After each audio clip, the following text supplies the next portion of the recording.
Okay, good afternoon, everyone. A warm welcome to all our online registrations.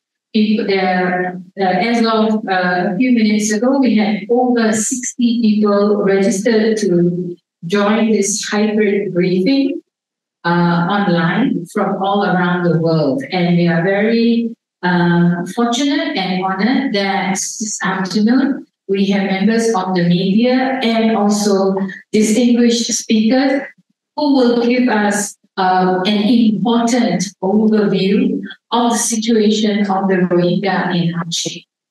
So, are we recording? Yes. So I would like to let everyone know online that this event is being recorded. Firstly, the arrivals of the Rohingya Boer people to Aceh and Indonesia has been rising in the past few weeks. This is actually quite an important development, but also it appears that the Rohingya refugees who are survivors of genocide are actually being targeted with a disinformation war and hate campaign. So, firstly, we just wanted to give some information, 3 slides, to give an idea of what is the overall situation and why are the Rohingya fleeing. So firstly, if we look at the first slide, we will see that the majority of Rohingya refugees are still in Bangladesh, in some of the world's largest refugee camps, between 960,000 registered, and some estimates up to 1.2 million. 40,000 of them are in India, more than 100,000 in Malaysia, Thailand up to 4,000, and more recently, about more than 2,000 in total in Indonesia, mostly in Aceh. Why are Rohingya fleeing Bangladesh, especially at this time? Why are they suddenly leaving? Why is the high rate? We have to understand that in the refugee camps, food insecurity and malnutrition has increased.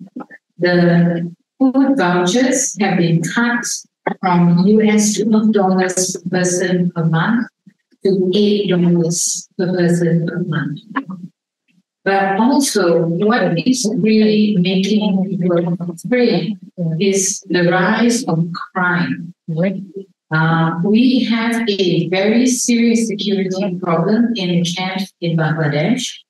And if you look for the first 9.5 months of 2023, there were 66 murders out of a camp population of nearly 1 million.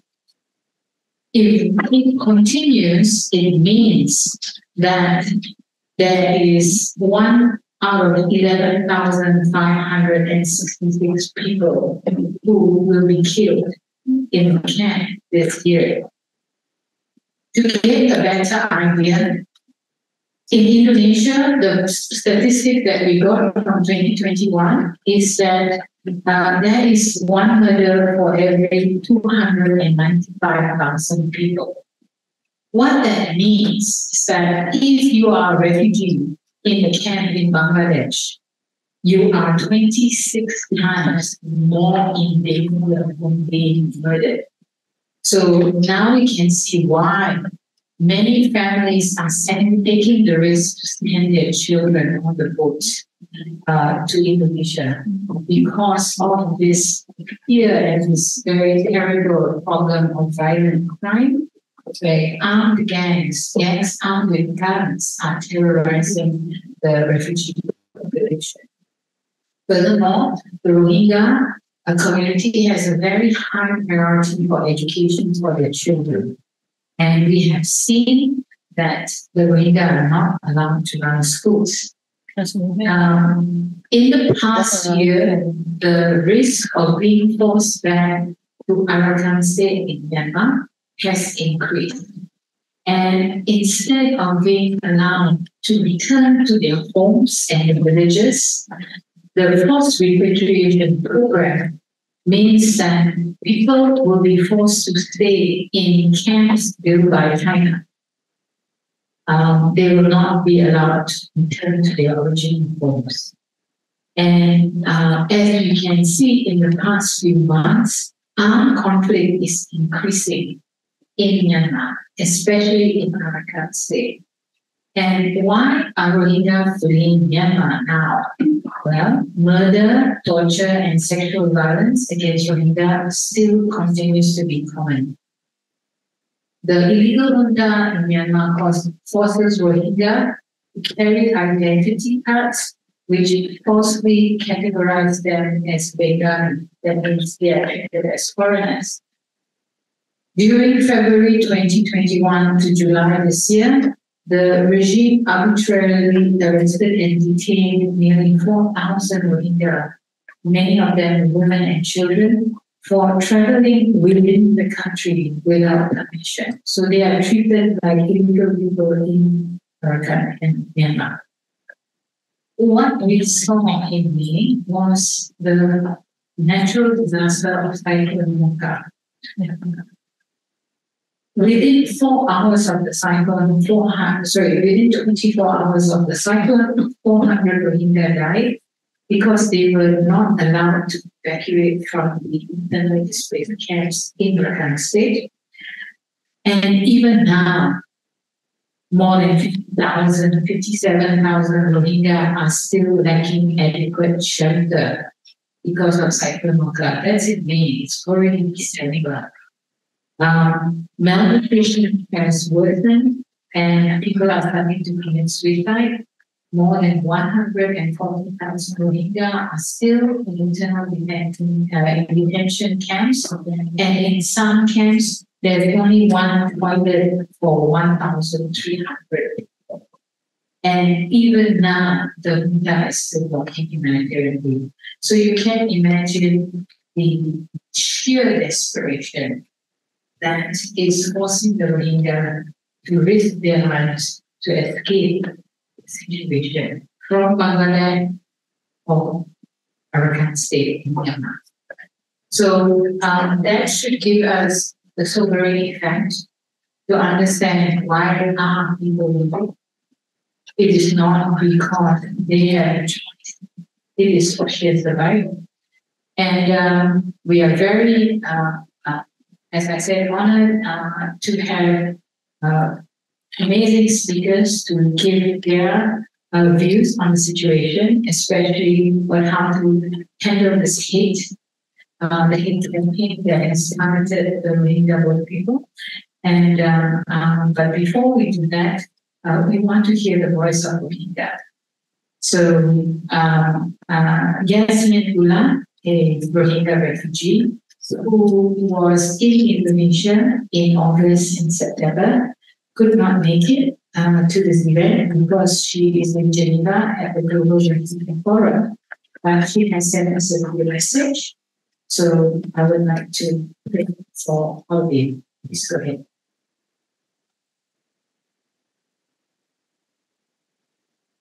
To all the Achenese fishermen who went out to rescue Rohingya boats, to all the Achenese women who cooked and cared for Rohingya arriving at your shore, and to all Indonesians who have not given up on the Rohingya and the cause for justice, I thank you and I pray for you daily.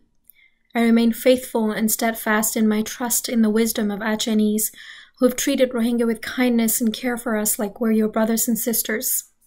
My heartfelt gratitude to all who attend this press conference today and those who are watching online. Unfortunately, I could not be there in person, but please know a piece of my heart remains in Indonesia and never left. My name is Yasmin Ullah, and I'm a Rohingya currently leading the effort to humanize, uplift, and rebuild the Rohingya community through the work of the Rohingya Mayafornar Collaborative Network. At 3 years of age, I've had to leave Arakan, my homeland, behind due to increased wave of violence It wasn't my choice. I became a refugee living in precarious conditions with little protection in Thailand. The situation of hate campaign against Rohingya in Indonesia today isn't unique, nor is it a new occurrence. However, it is something that all parties and all stakeholders must collaborate to address, since the well-being of Rohingya is an important indicator to the stability of ASEAN as a region. If we fail the Rohingya, we fail at the dream of making ASEAN an inclusive and thriving community of people with shared values and common goals.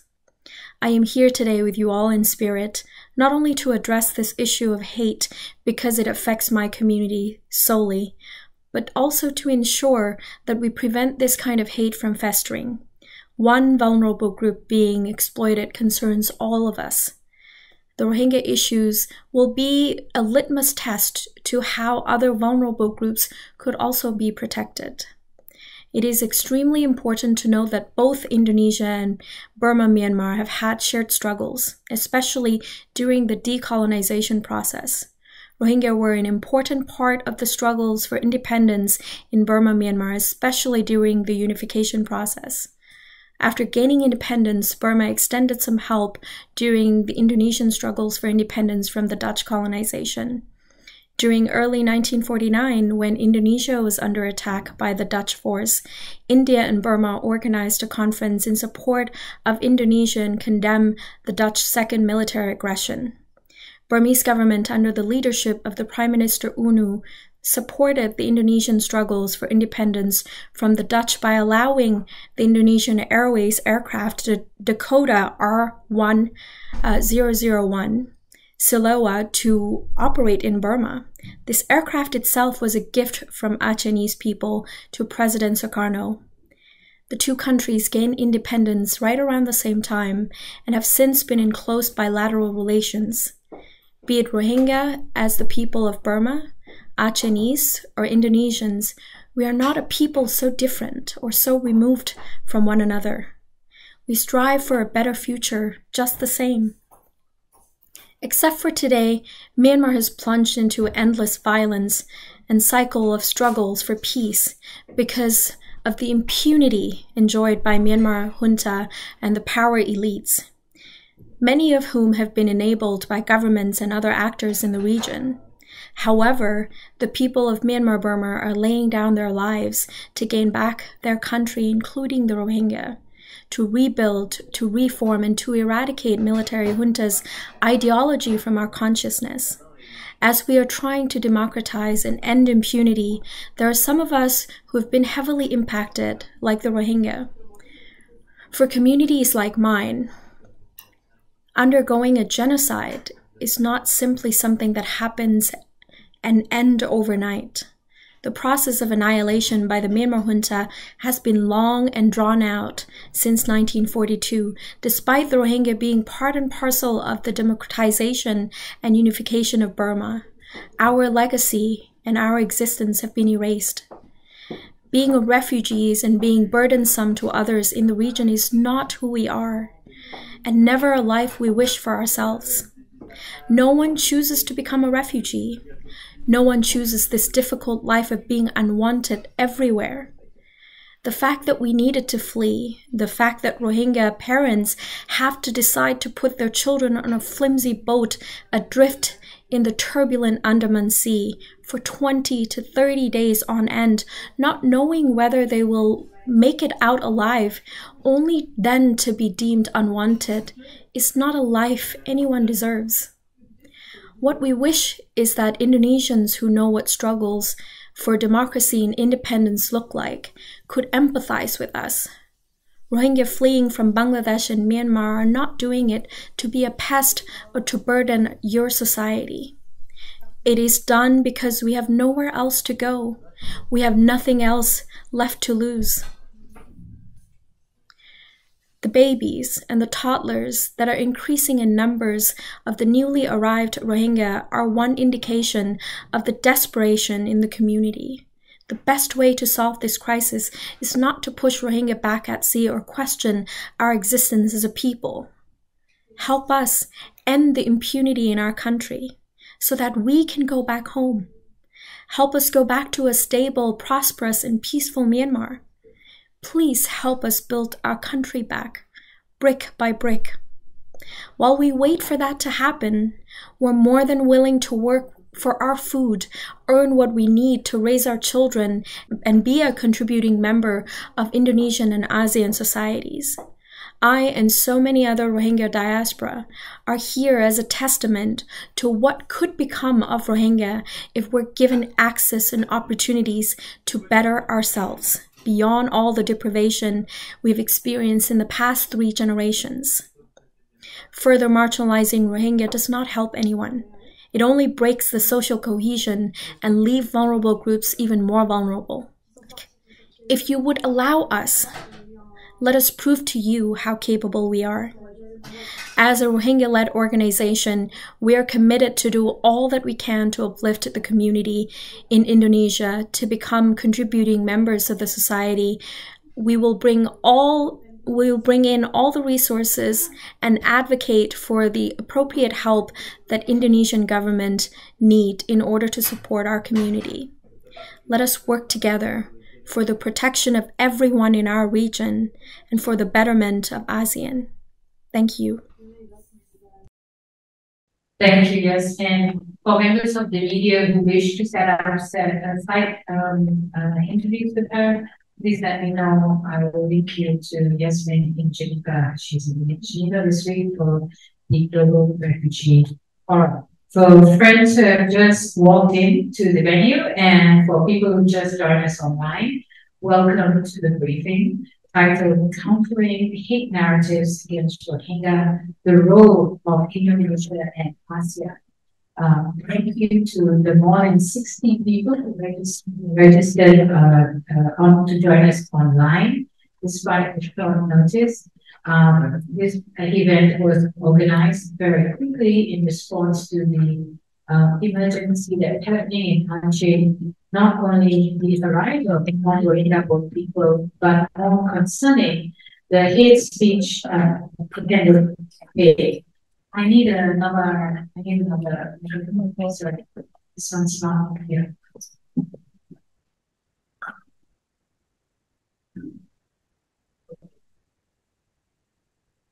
Okay, so this briefing is co-organized by 10 organizations.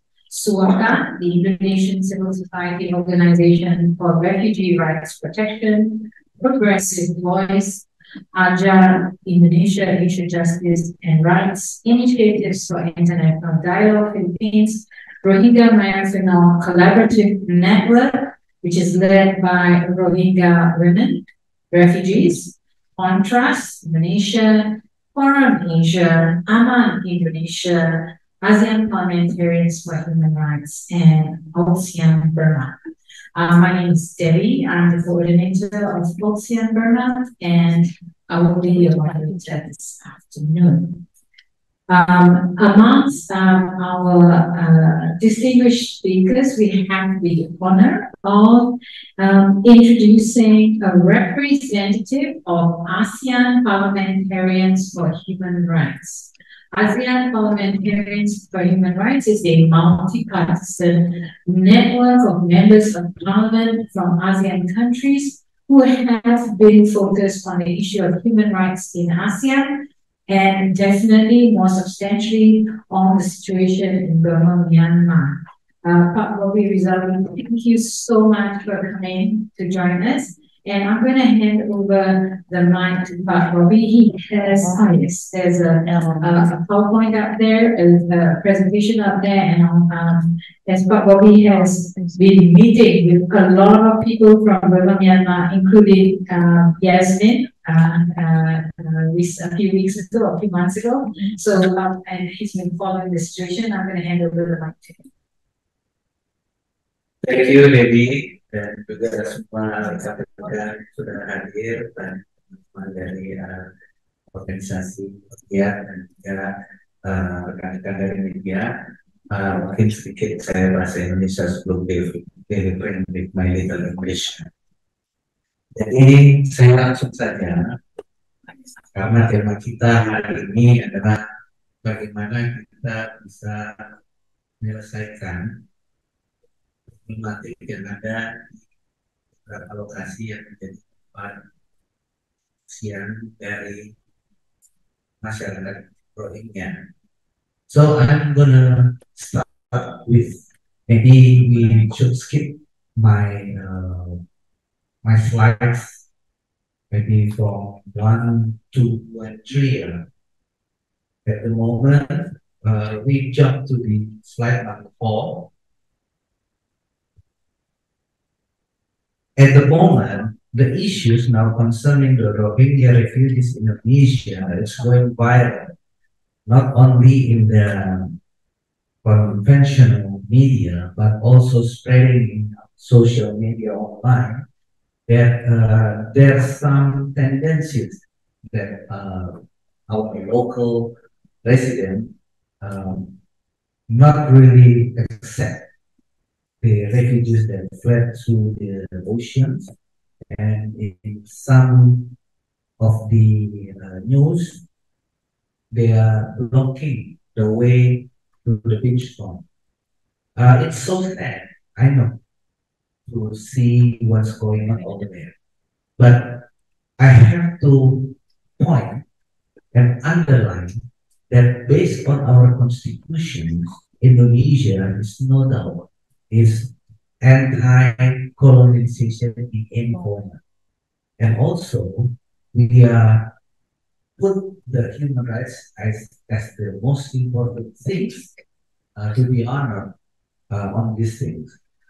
But all of this complexity cannot be simplified by having the increasing of the refugee influx that make the local resident jealousy. And now, in both the media, by online, the conventional media, there is some negative framing of the refugees. So we have to understand and identify what's the roots of the failure that should be addressing to this refugee crisis. As of December 2023, maybe my number it's not really accurate. Maybe could be comment on this. At the moment, I only have 1,500 refugees that now arrived in Indonesia. More than that. Almost 1,700. 1,700. Okay. 1,700. I have 1,500. So we should start with the legal basis of the Indonesian government in accepting the refugees. Since we are not obliged to accept the refugee in any matters, because we are not ratifying the 1951 Refugee Convention and the 1967 Protocol, we have our local regulations. The Article 3 of the Presidential Regulation 125-2016 about the discovery, sheltering, security, and immigration supervision and refugees, and also the Article 26 of Law Number 37-1999 stipulates that the granting of asylum to foreigners. So this is the legal basis why we are accepting the Rohingya refugees. So even though we have to spread out these things, because Indonesia not resistant, even we have not ratified the protocol and the convention, we still accept the refugees. But with some development, and why in maybe in the past 5 to 10 years, why now there's some rejection from our local residents to the refugees. So maybe this is not in the media, but as a parliament, I have and obtained some information from the government why these issues now raised. So after we know the legal basis, we have to understand what the root cause the resident is not really happy. Not like years ago to have the refugees from the Rohingya.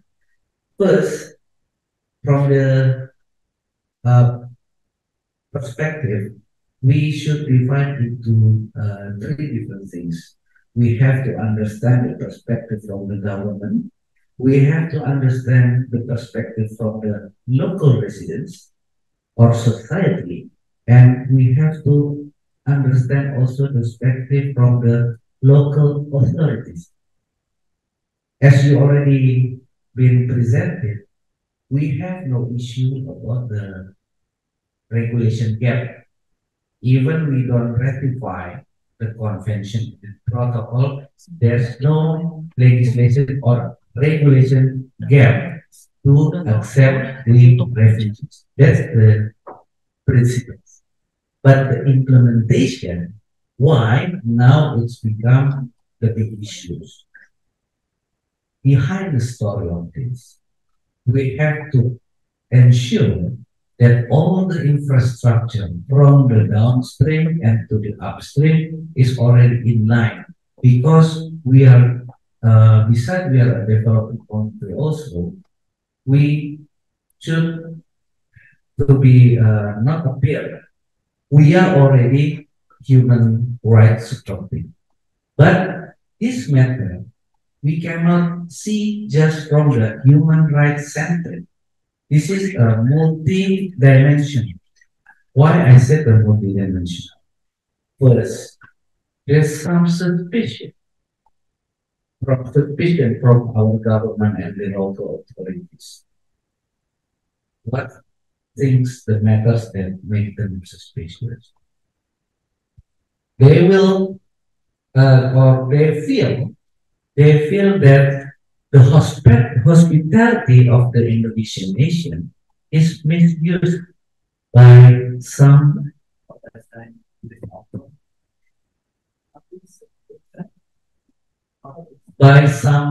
criminals, usually in the one that do some human trafficking.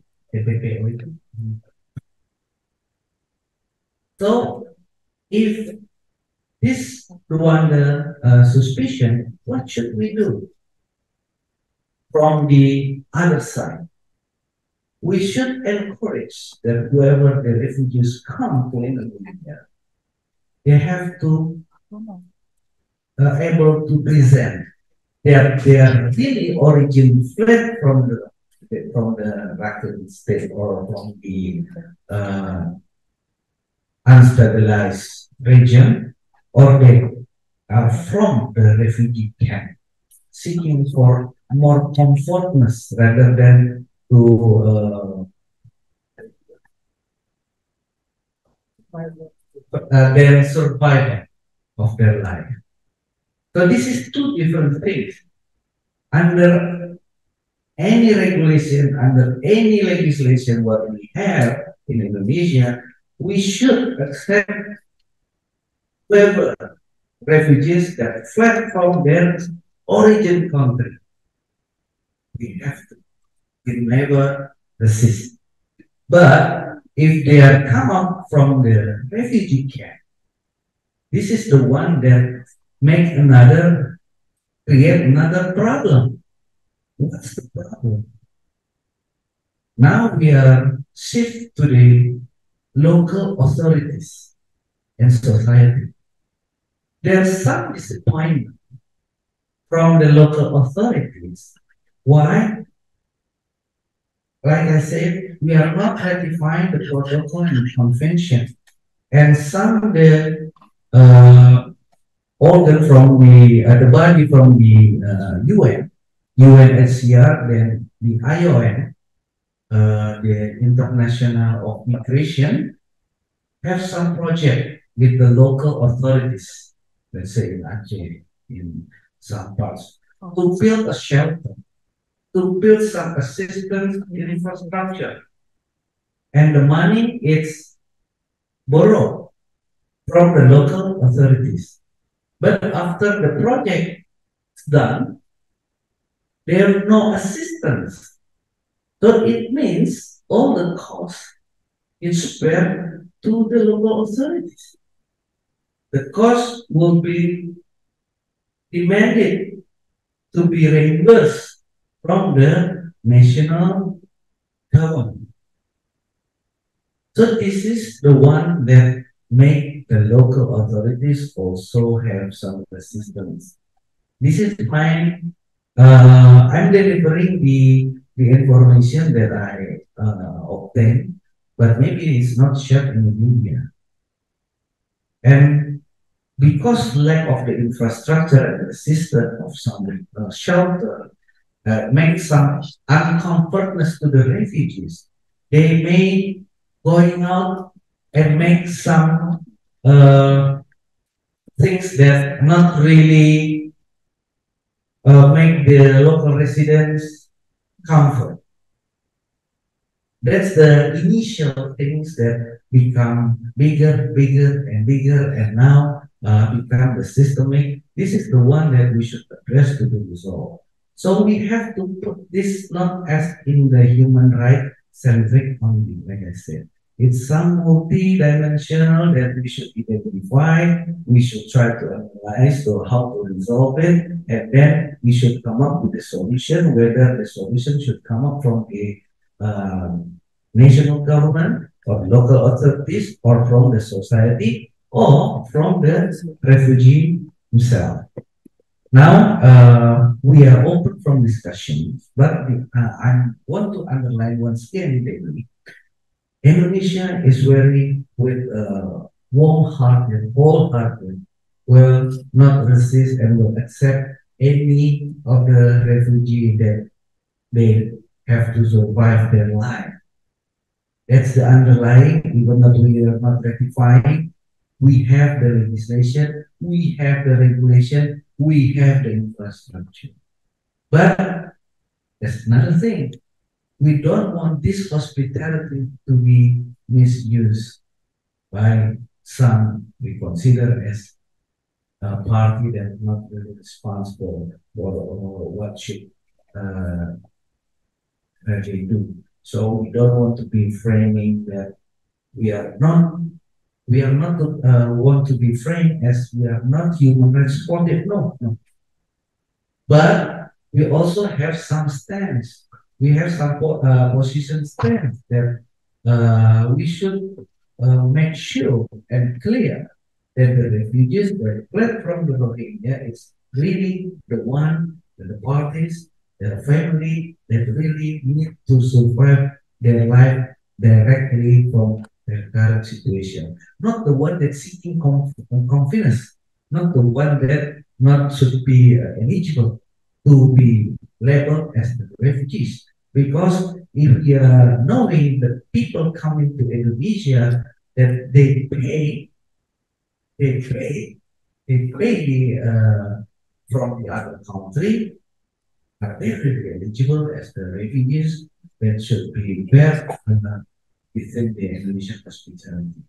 So I think this is just the point that we could discuss, and maybe we should have some solution whether it come from the government or the local authorities or the society, and the result and the summary of today's meeting, I will pass it to the government, especially in my commissions, in my chamber is the foreign affairs, that my minister now is in Geneva, and from this morning news, she will be delivering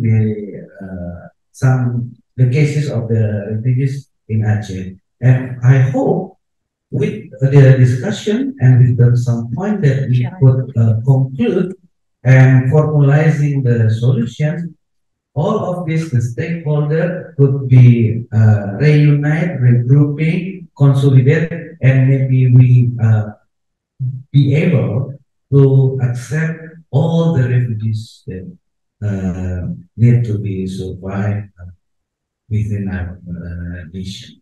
So I just want to repeat once again, this is not a matter only from the human rights perspective, but this is with also some other things like the infrastructure, some assistance, some collaboration, and some of the understanding from the stakeholder. So we could be enjoy working together. We could develop the things that we need to serve the refugees, and then they have a new life. They can begin their new home. They can grow their family here, and then they can live as an Indonesian. Thank you so much. Thank you, Pak Bobby. It is quite interesting to see what is the perspective of the government in terms of trying to differentiate who is a refugee and who is not a refugee. I think from the statistics, the very basic statistics coming out of the Bangladesh camp, if you are a parent with children and you are facing 26 times more risk of murder and other violent crimes, and your food has been cut by 40%, and starvation is imminent, and you are also at risk of being forced back to Rakhine State to be put in camps, another type of camp. Then in a war zone, then it's quite clear that you are several times a refugee. But also for those who missed the video message from Yasmin Ullah, a Rohingya refugee herself, she expressed solidarity and gratitude to the people of Aceh and Indonesia for hosting the Rohingya refugees, but also acknowledged that they don't want to be a burden, that they are prepared to work for their food, that they want to bring the resources necessary for their protection into the country. So the question is, yes, it should not be the sole burden of the local government for this, because this is a regional humanitarian problem. So what are the steps possible? We're very privileged to have in the room with us today Ibu Adelina Kaman, who has worked for several decades in the ASEAN Secretariat and also was the former executive director of the AHA Center. She is considered one of the leading experts in humanitarian issues in this region. So I would actually like to pass the mic on to Adelina in terms of understanding what, if we are looking at the situation as a regional humanitarian issue, what should Indonesia and ASEAN be doing?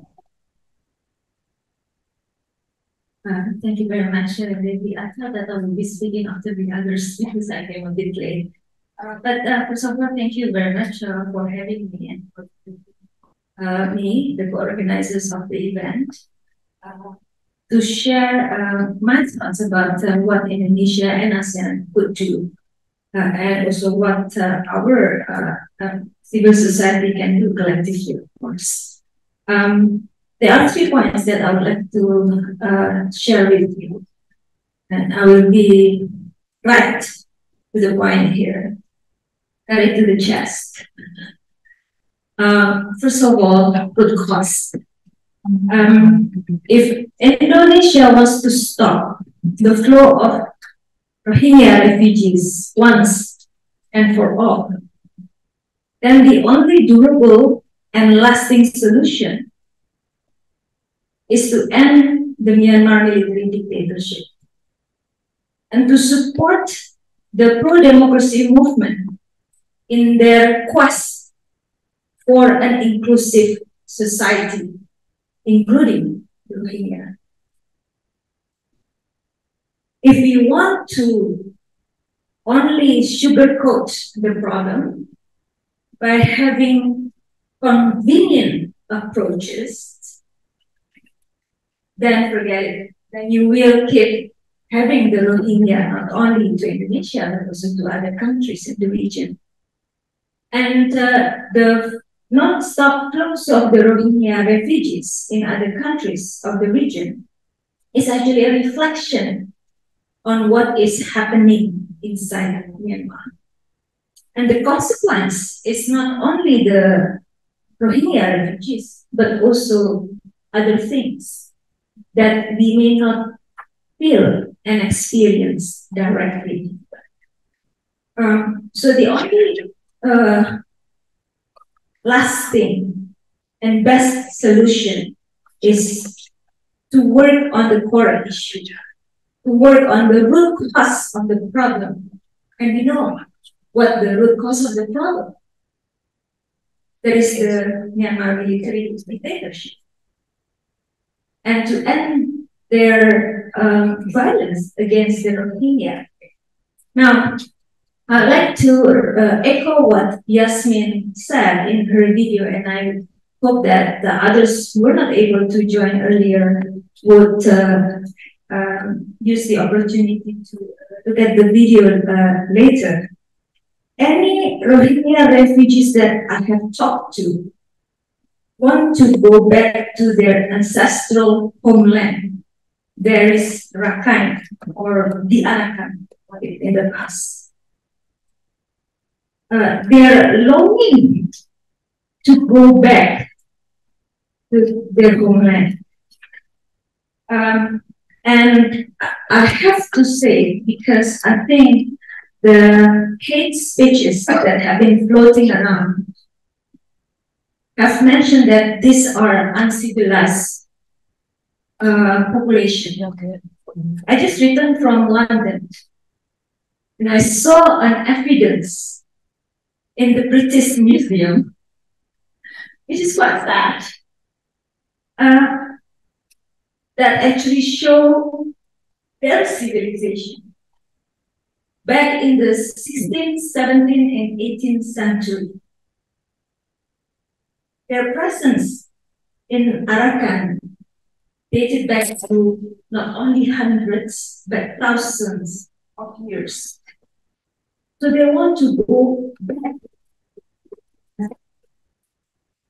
The drifting and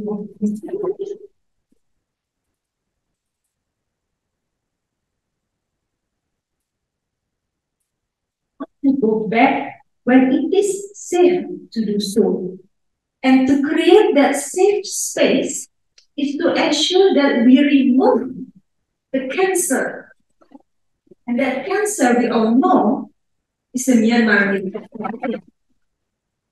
So this is thing Indonesia and ASEAN.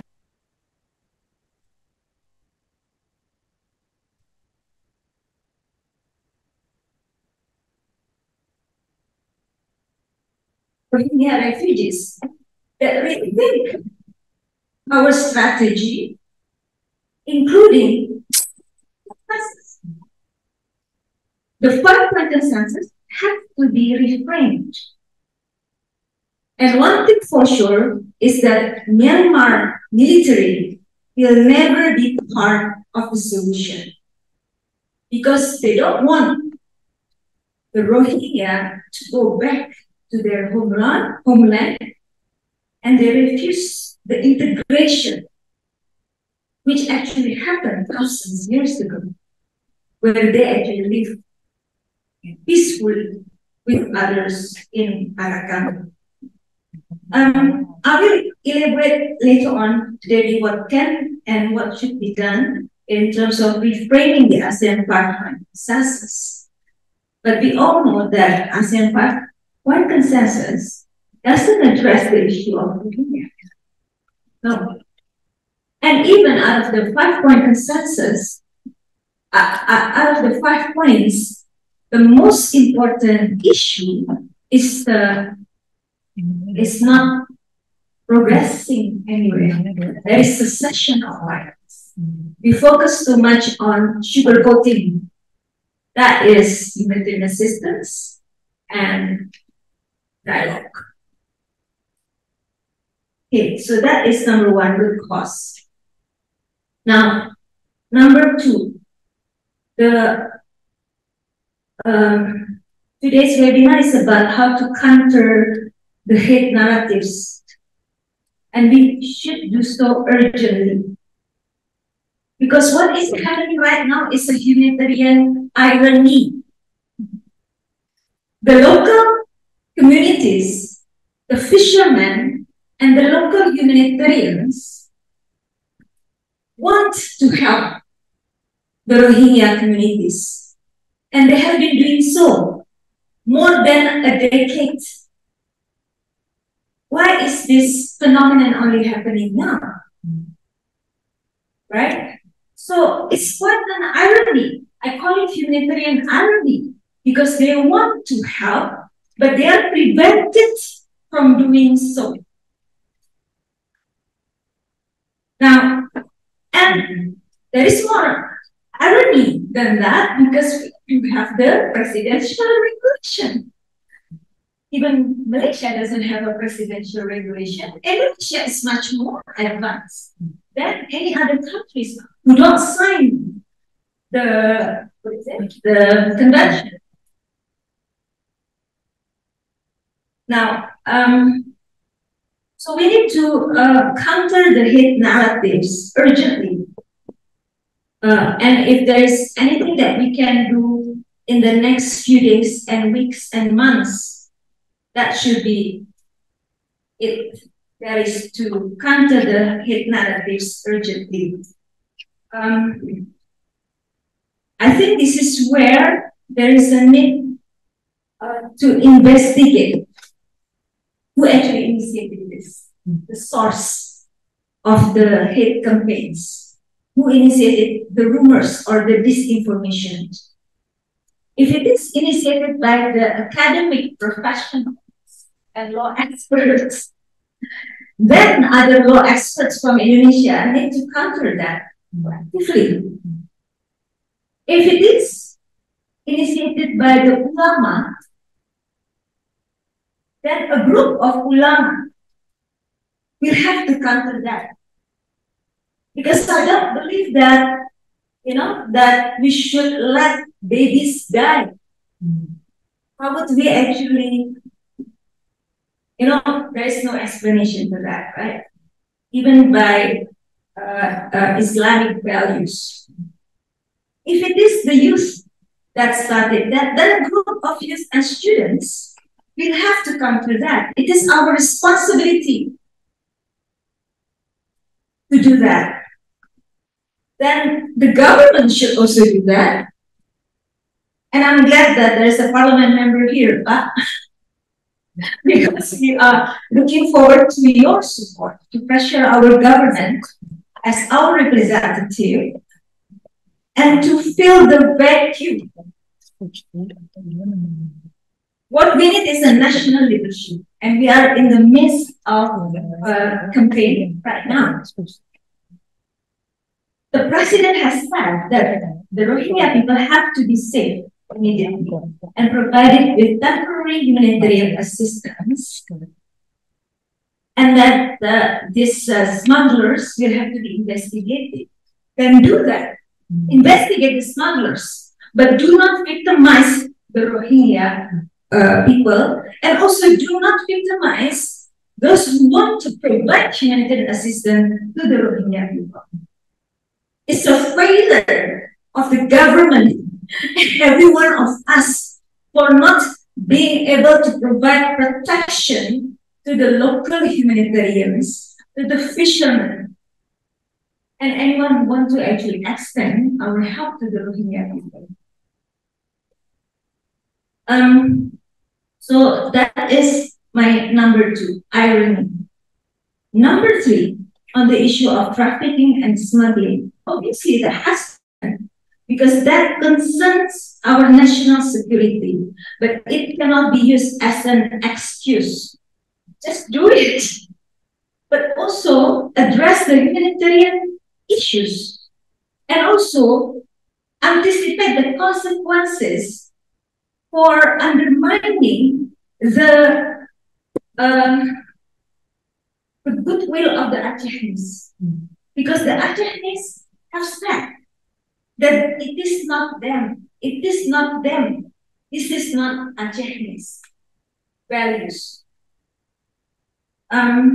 So those are the three: the root cause, the irony, and just address it, but don't victimize the Rohingya people and don't victimize our own people.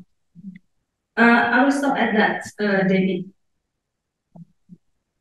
Thank you so much, Evelina, for your compassionate but also fact-based and logical approach that in order for us to have a durable solution, we have to address the root cause, but also reminding us that the hate campaign is not consistent with Aceh's values.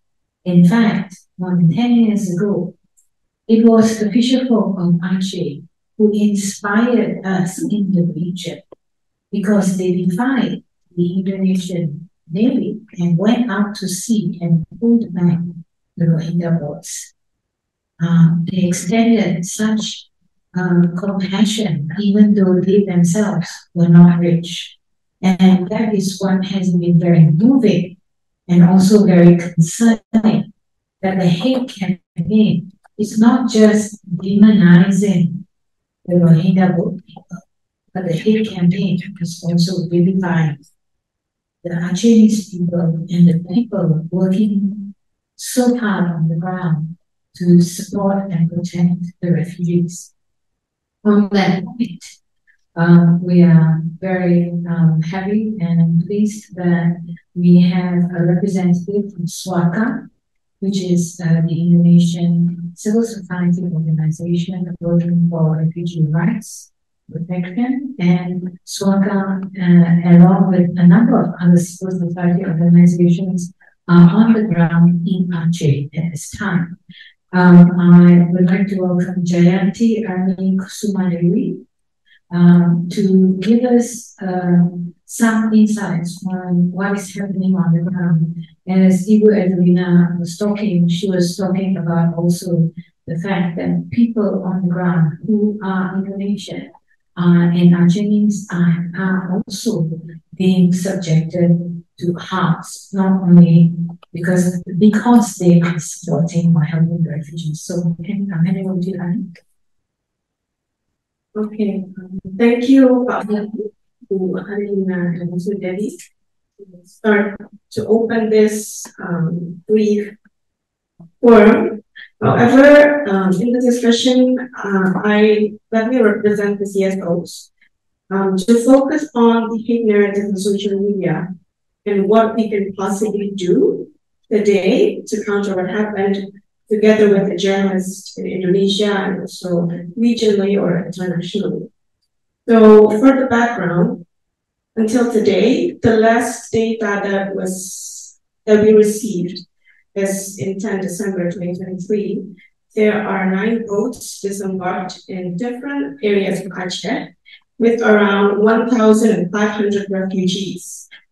So our data is apparently the same with what Bodi has presented before. We don't know whether the data will add on the days or the weeks after today, but for now it's 105,000 refugees, with the majority of children, around 700 children. So most of the refugees are children. And before we start, of course, we would like to say thank you to UNHCR, IOM, and also the government of Indonesia and the local government of Aceh to provide temporary shelter for refugees. Now there are around 5 temporary shelters around Aceh. And also thank you for the CSOs, NGOs, local people of Aceh who's trying to help with humanitarian assistance, with food, with anything they're able to help throughout this month, especially between 14 November to 10 December. The number of this year's refugees disembarked in Aceh is higher compared to the last 3 years combined, which of course we are highly aware that it would create a turmoil in society, especially in social media. this is the 21st century. So the turmoil would happen in social media, and as what Debbie said, this is not something new. It happens before, but yeah, before it happens on Facebook, now it's all over Instagram, Twitter, news, and TikTok and other social media platforms. So there has been a negative information spread on the internet.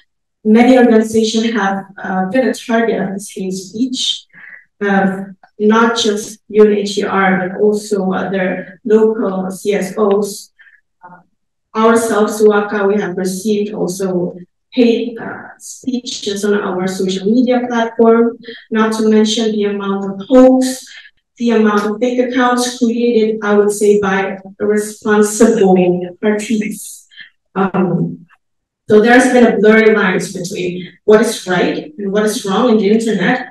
So in this forum, we hope that we can clear it up and find a way to neutralize the number of misinformation going on in the internet with the help of other CSOs and also with the journalists here. What do we try to do during this time? We believe to be able to counter or to neutralize the misinformation, we need to be able to find a way to counter what has happened and what will happen in the future, so the possibilities. CSOs, we must continue to monitor whether the implementation of the process carried out by the government and also parties is in accordance with the Presidential Decree 125 in the year of 2016 that we have. So by far, there has been no removal, even though the removal almost happened, but apparently we find a way to not do it. We highly appreciate that. We also have taken several actions to respond to this, such as independent press release, joint releases with other CSOs. So every time there's an incident that could be dangerous in the future, we hope that CSOs will continue to make joint releases. Also, we need to have a sustainable campaign regarding the Rohingya issues, collaborating with different parties, collaborating with volunteers of the CSOs, collaborating with students and academics. Also, the discussion with journalists and academics.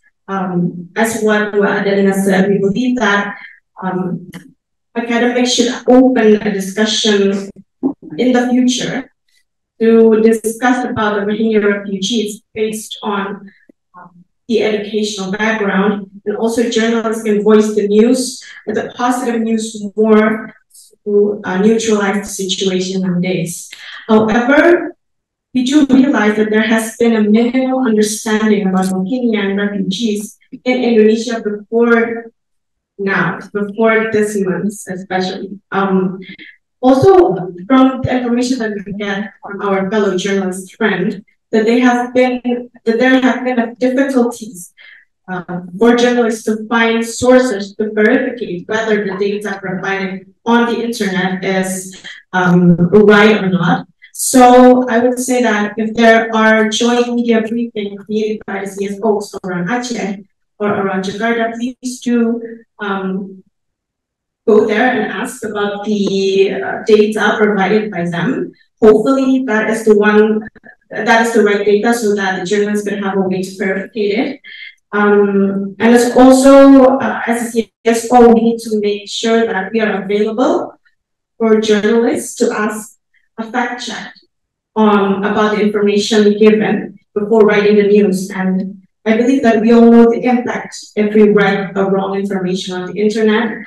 And so we hope that the journalists can fact check regarding every information that you received. You may ask international organizations on the ground that you know to also check whether the information given by other parties are in line with what happened on the ground. So positive publication in handling Rohingya refugees should also be sounded. because we do believe that on the ground, people of Aceh are very helpful with the situation now. That would also be a good way to spread positivity and to counter and neutralize the situation now. Just for a closing, I hope that we can be mindful of what we write and what we said, especially in the matter of humanitarian right today. Thank you. Thanks so much, Annie. We are going to open the floor to questions. Just to remind our speaker was Yasmin to express gratitude to people of Indonesia and Aceh and also express solidarity. But as a Rohingya refugee herself, described the desperate conditions that Rohingya refugees have to flee, and that Rohingyas do not want to be a burden, that they're willing to work for the food that they need, that they want, they have a lot to contribute to the society. So this is the situation. And also, we had Bobby reminding us the government line, but also reminding us that it's a presidential decree. And in many respects, Indonesia is actually ahead in terms of official, legal, and policy frameworks on the reception of refugees. And so there's a little bit of a gap to operationalize that completely. Ibu Adelina reminded us in a very practical way that the durable solution, it requires the removal of the military junta and the establishment of an inclusive society in Burma, Myanmar. But in the meantime, there's a lot we can do now, including in terms of countering the fake narratives. And Annie from Annie from SOCA actually reminded us of the reality on the ground that both Acehese people who are helping the refugees as well as civil society groups and aid groups are also being threatened and vilified and targeted with hate speech. It would appear that there is a disinformation war targeting the Rohingya, and we need to understand the steps that we need to take as media, as civil society, and as members of the public. But we also need to question who benefits from this disinformation, who benefits from this hate. We have 4 questions online. A lot of them actually would be answering. But before I open that, are there any people in the room, in person here, who would like to ask a question? Yes, Rosa's going to ask. There's 3 people who will ask a question. So, yeah, 1, 2, 3. So, please identify yourself. And if you have a specific question to one of our panelists, please name them. Terima kasih. Jadi mungkin bahasa Indonesia aja ya, biar langsung. Bisa. Jadi bisa memahami bahasa Indonesia dengan baik. Terima kasih. Saya Iwan Kurniawan dari Majalah Tempo. Saya mengajukan mungkin juga sekali menanggapi 2 hal sebetulnya dari diskusi sore ini. Yang pertama dengan Pak Budi. Saya hanya mencoba mengkonfirmasi apa gitu ya. Tadi Pak Dorio menyampaikan bahwa ada keluhan dari pemerintah daerah terhadap pembangunan yang ternyata kemudian tidak ada dana untuk mengembalikan asistensi dan sebagainya. Beberapa hari yang lalu saya ketemu dengan IOM. Dan dia menjelaskan tidak sepeser pun dana Pemda daerah yang dipakai. Jadi menurut mereka, karena ini salah satu isu yang muncul di medsos kan, bahwa Rohingya ini menghabiskan anggaran negara, anggaran Pemda dan sebagainya. Dia membantah bahwa tidak sebesar. Justru yang bisa dilakukan oleh mereka ada IOM dan Aceh di sana adalah menunggu otoritas pemerintah daerah, karena yang berhak memutuskan pengungsi ini yang bermendarat di Aceh misalkan, itu berada di mana? Itu fokusnya pada mereka, tidak pada para apa namanya UN, Aceh dan UN. Sehingga mereka menunggu dulu nih. Ketika Pemda menyatakan bahwa pengungsi ini ditempatkan katakanlah di suatu rumah akan begitu ya, atau gudang atau apa itu suatu tempat yang available. Nah, baru para pengungsi ditaruh di sana. Setelah itu seluruhnya diurusi oleh IOM. Dia bilang bahkan kalau itu disewa, sewanya pun dibayarkan oleh IOM. Seluruh makanan dan sebagainya semua dilakukan IOM. Nah, soal perilaku warga di sana, yang namanya turun lama-lama juga mereka pengen keluar atau apa gitu. Mereka tidak bisa mengatur itu sebetulnya. Tapi dia bilang sepanjang untuk mengurusi pengungsi sampai pemerintah Indonesia memutuskan bagaimana nasibnya lagi, itu mereka menunggu keputusan pemerintah. Karena dia bilang faktanya setelah di Aceh, kemudian pemerintah memutuskan dari Kementerian Dalam Negeri untuk mereka juga direlokasi ke Medan dan Riau. Jadi ada 3 tempat sekarang Rohingya yang dari Aceh.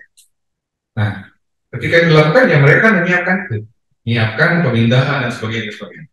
Barangkali perlu kita sama-sama cek and recheck ya. Pokok persoalannya di mana sih? Kita juga akan apa namanya itu keterangan mereka, mungkin Bapak punya sumber yang lain menjelaskan itu. Nah, kita sama-sama melihat di mana masalahnya. Itu pertama. Kemudian yang kedua soal isu yang hate speech ini kan di media sosial, bukan di media massa. Saya bisa pastikan teman-teman jurnalis, termasuk saya ketika mencoba menuliskan media media, kalau berusaha lah untuk apa namanya mendapatkan informasi dari sumber-sumber yang kredibel kan. Tapi ketika isu itu dan memang laporan dari UNHCR kan bahwa serangan itu terjadi adalah serangan cyber. Nah, yang jadi pokok masalah seperti tadi Mbak Devi juga menyampaikan, ini yang diuntungkan siapa ini? Jadi pelakunya siapa? Benarkah? Ya, ada kecurigaan misalnya bahwa ini pelaku memang terorganisir, entah buzzer atau apa begitu ya. Kalaupun itu memang ada, berarti kan ada tujuannya dong. Kan nggak mungkin ini mereka yang dikerahkan tanpa ada arah segala macam gitu loh Pak. Saya saja misalnya kalau saya di artis mengerahkan buzzer kan dengan saya, entah komunitas saya atau dan sebagainya. Nah kalau ini kan juga sekecil apapun dana yang digelontorkan mengerahkan para buzzer ini, tentulah ada tujuannya. Nah tujuan ini kemana? Kalau isu terakhir kan dorong desakannya kan pengusiran penutupan UNHCR dan sebagainya. Apakah sampai sejauh itu? Nah mungkin Pak Bobi atau teman-teman di ASEAN Parliamentary punya informasi lebih nih, bisa menjelaskan pada kita dulu perkara dari gerakan masif ini apa dan kenapa sekarang terjadinya? Ya kan? Isu Rohingya udah lama, sampai di Aceh udah lama, dan bahwa terjadi beberapa kali konflik, adanya sesekali ya pergesekan lah. Itu wajar namanya masyarakat, ya. Ada perbedaan-perbedaan. Tapi udah lama. Dan kenapa pada Rohingya? Tidak pada yang lain. Misalnya pengungsi terbesar Indonesia adalah Afghanistan. Yang ada di Indonesia itu ribuan, tersebar sampai ke Ciawi sana, di kampung Arab di Ciawi. Kan banyak begitu. Keluhan ada. Kami juga pernah menulis mengenai itu. Tapi tidak sampai terjadi penolakan besar seperti yang sekarang. Apa sebetulnya yang terjadi? Nah, barangkali itu 2 pertanyaan saya, barangkali bisa membantu namanya mencerahkan kita. Ini dari kemarahannya mana ini space ini? Apakah terkait dengan pemilu atau tidak? Saya tidak. Terima kasih. Okay. Thank you, Pak Iwan. So for our audience online, especially who are joining, more than 60 people joining from around the world, I'm going to paraphrase the question of Pak Iwan from Tempo. The first one was directed to Pak Bobby because Pak Bobby previously said that the local government authorities, the provincial government, was feeling the burden of dealing with the refugees. But Ivan actually said he interviewed the IOM, the International Organization for Migration, which clarified that they're covering all the costs of taking care of the refugees, including paying for rent or space where the refugees are housed, and that not a single cent of the provincial government's budget has been used. So the only burden at this point on the provincial government is to actually give authorization on where the refugees should be taken, and also so that IOM can do the services. And I think this is also true of the other humanitarian agencies. So he wanted clarification on that. The other question was on the hate speech, the hate campaign online, which was mainly happening in social media. Taiwan called this cyber attack.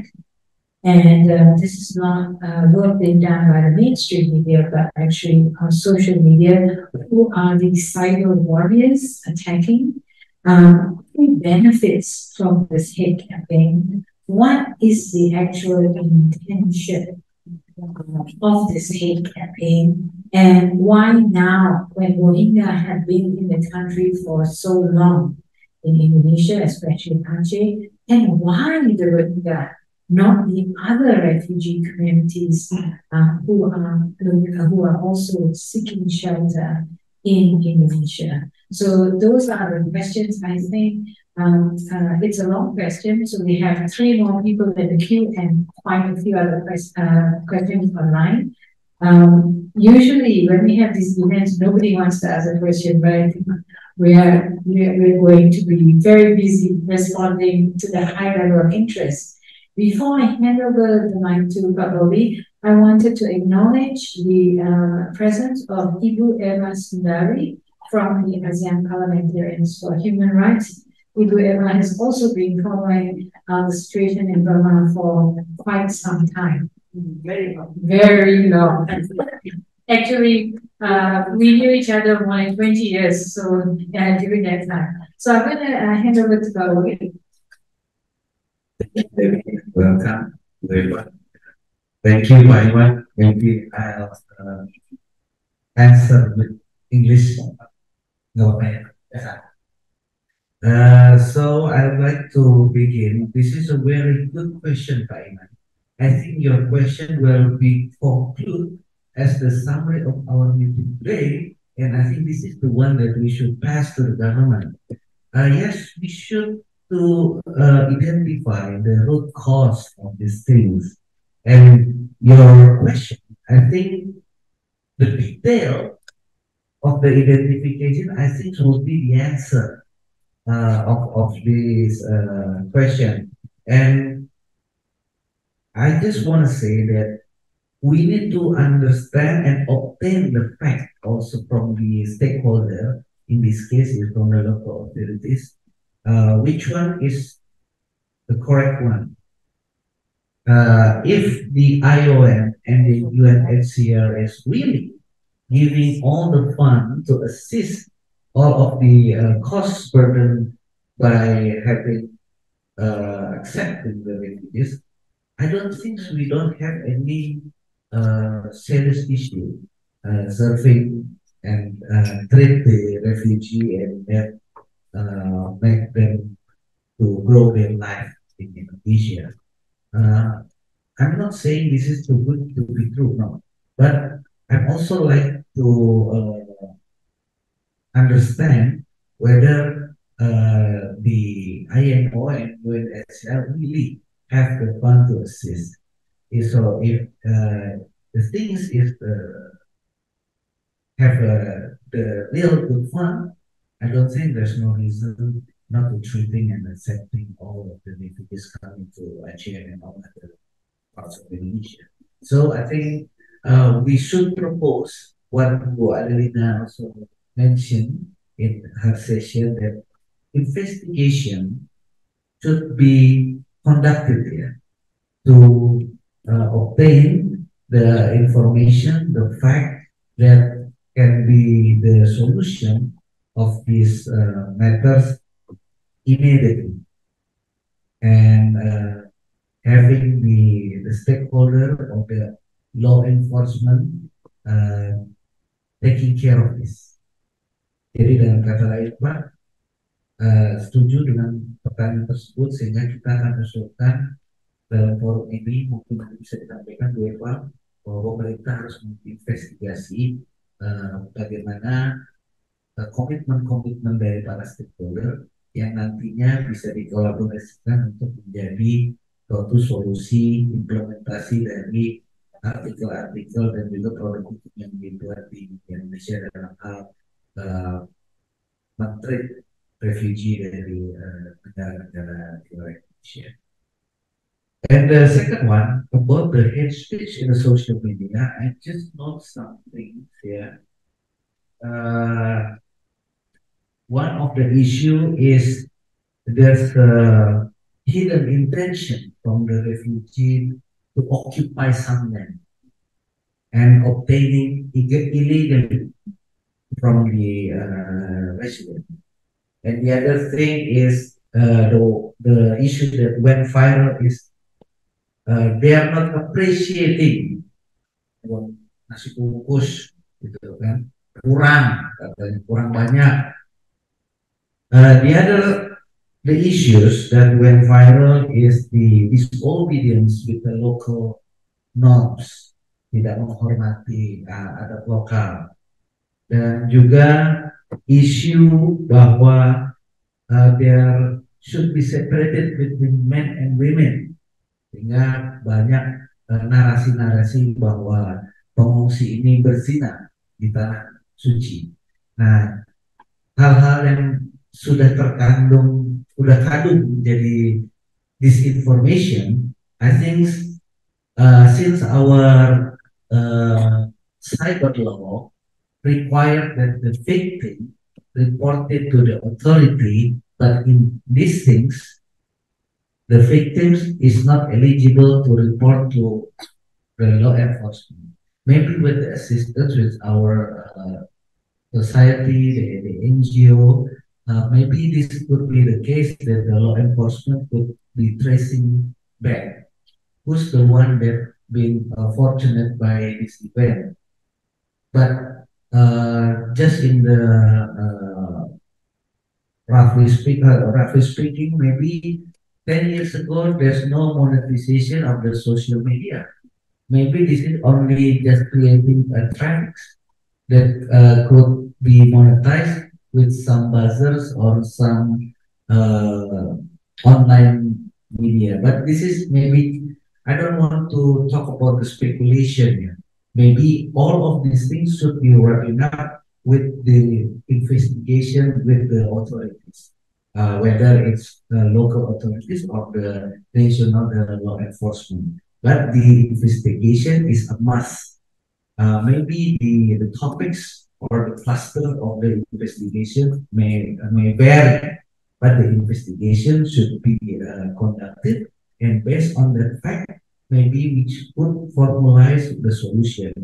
The formula to wash out the military from Myanmar, maybe it's a global problem, yeah. But at least we could solve what we have in Indonesian land at the moment. What's the solution that could be practically implemented and could fulfill the justice with the local residents. Thank you. Thank you, Pak Bobby. I also note that we have in the room with us Cornelius Hano from Asia. So there's a whole bunch of us who can answer your questions. There were, I think, two hands, one here and one here. Wave your hand and the microphone will come to you. Yes. Yes, and then, you know, we have one, oh yes, here and then you.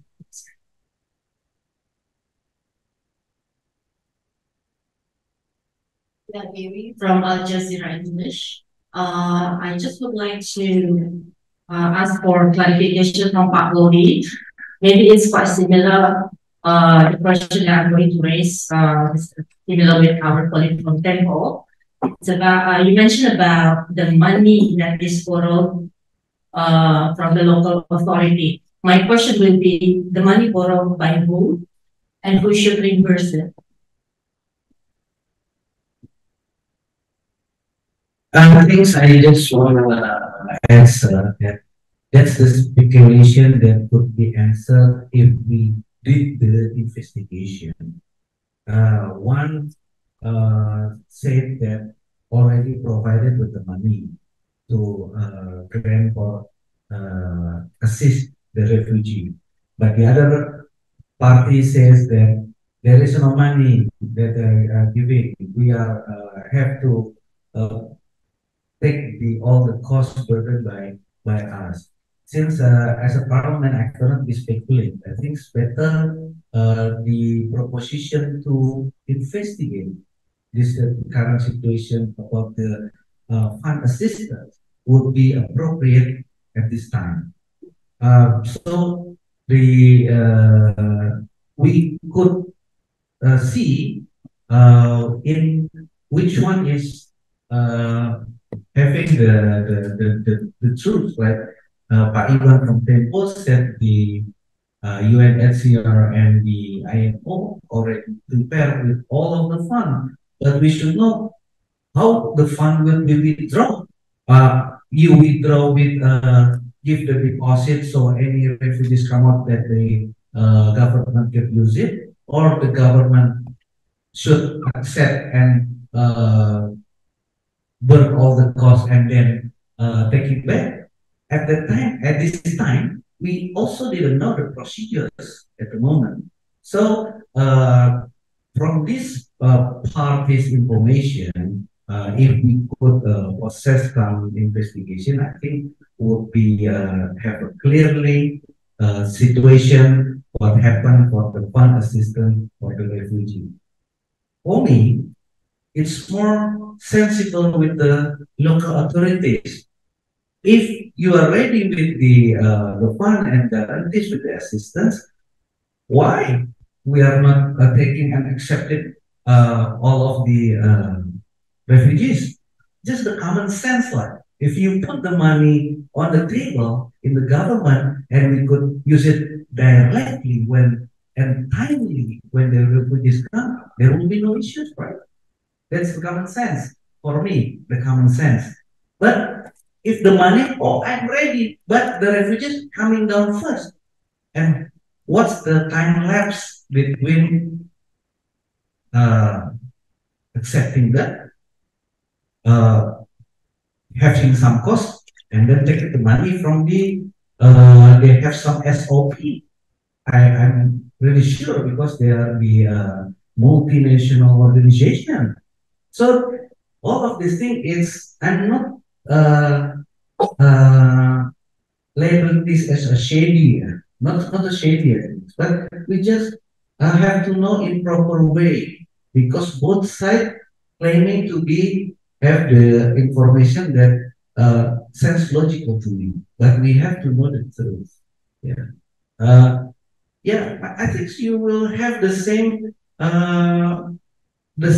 with me if you feel that they put the depositor and in time at the current time they are landed in the Indonesian soil.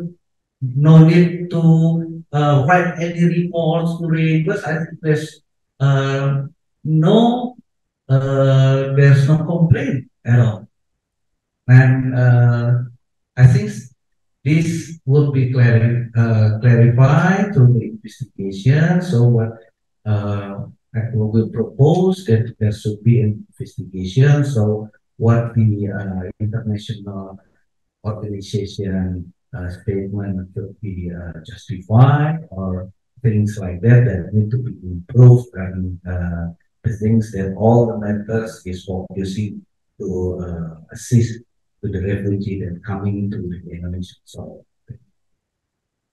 okay, yes. Yes, quickly, thank you, Pak Budi, for agreeing to my idea for investigation. is actually not purely my idea. There have been some people actually suggesting for this. But I would say that it has to be an independent investigation, and it has to be done very quickly. So we cannot do it in a linear way. We wait until the outcome of the investigation comes out and we do something. Because the patterns and the symptoms are quite obvious. Independent investigation, and I think we can work it out between civil society, for example, right? Komnas HAM included, together and supported by the international, international body in charge for human rights. So investigation, the independent investigation must be done immediately. And it's good if the government also wants to do that because they have to. That's the function of a government, right? To put chaos into order. That's the function of leadership, to put chaos into order. Now, second, the issue about money, Pak. Masa iya sih kita nggak punya uang? Beneran? Beneran? I don't think so. I mean, this is not the first time that Indonesia handled this situation in terms of refugee.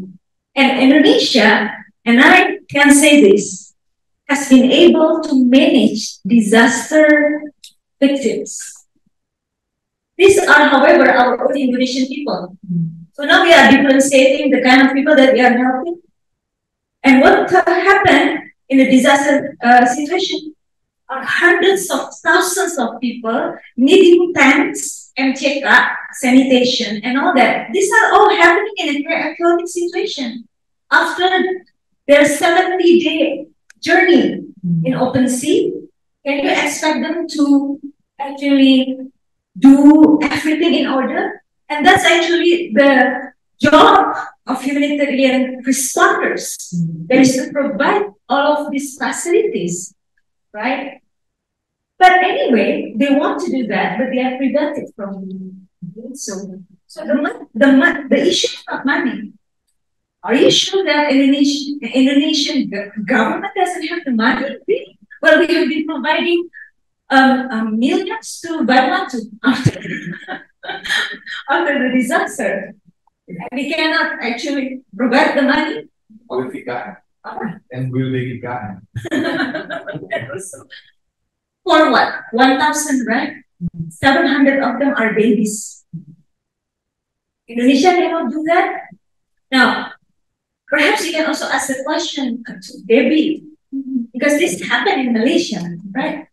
And I'm not sure whether there was an investigation, but it was too late, and we don't want that to happen here.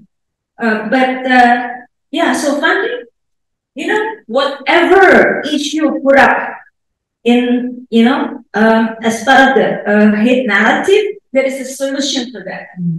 If we together list down, right?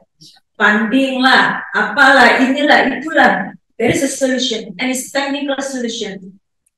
What is needed is a will. Jangan sekali gedein. Itu conclusionnya. Over to you. Thank you, Karina. So this is actually quite a lively Q&A session. And there is clearly a need for an investigation into why this hate campaign is happening and who's behind it, but also quite clearly a transparent dialogue to work out the technical issues of the humanitarian response. And Ibu Adrina very rightly reminds us it's not an issue. These are a significant number of the boat people are children and babies. 4 babies died, 3 on the way to Indonesia, and 1 died when their boat was pulled down. So it's a very terrible tragedy. So I think this is something that we have to keep in mind, reality. We have a hand at the back. Somebody was wanting to ask a question. Yes, please go ahead.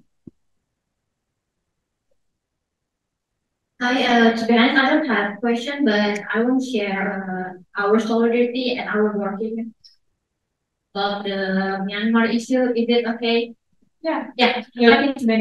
So, hi, my name is Anissa Azahra. I'm from Indonesian Legal Aid and Human Rights Association, or in Indonesia, we call it CBSI. So, first of all, it's really sad to see all the hate narrative against the Rohingya. It's breaking our heart to see all the hoax, the misinformation, the inhumanity, the humanism of Rohingya refugees. But after that, from our book that we did, now we are working and found that Indonesia government had contributed to the genocide of Rohingya. We are now pushing the accountability by President Jokowi and Minister of Defense Prabowo Subianto. It's because we have they are alleged supply of weapons from the three state-owned the enterprise, or we call it BUMN. To the Myanmar military junta. So we made a report, and now we're still working on that for advocating this to the Ombudsman and then the National Human Rights Commission and the Ministry of Defense. And all of this we did because the President Jokowi served as chair of the Defense Industrial Policy Committee, and then the Prabowo Subianto is served as daily chief executive. So the committee itself is represent the government to coordinate the national policy related to weapons from the upstream to the downstream. So when in this case is the production, the distribution, and the transaction of weapons are then used by the Myanmar to commit serious human rights violations. Because of this implementing the regulation of law number 16 of 2012 concerning the defense industry, the buyers of these weapons and the ammunition must explain the use of these weapons, but moreover, the quantities of these orders for the Myanmar, it didn't explain what the use of these weapons. And then the government, it's like this, it's the whole secret. No one knows about this. And because of that, we also found that the proposal is made by the Ministry of the Defense itself to the Defense Industry Policy Committee. So then the implementation was handed over to the BUMN that in charge of the defense industry. There is like a several BUMN like I forget the name, but yeah, that's one of them is in that. And then that's why we push the Indonesian government to take responsibility to stop the hate narrative against the Rohingya refugee, because we know that our government also involved in assessing the crimes against this humanity and the genocide phase of the Rohingya. So we should take responsibility. We should stop the hate narrative.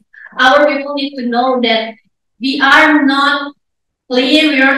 We are also have the sin for this all this genocide thing. And then we often not just talking about one's weapons. We're talking about this is the illegally supplying hundreds of millions of ammunition and firearms.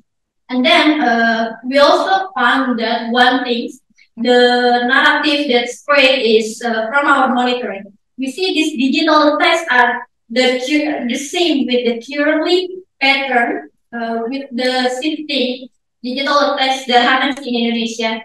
So what the Rohingya currently face is the digital test was more likely by design.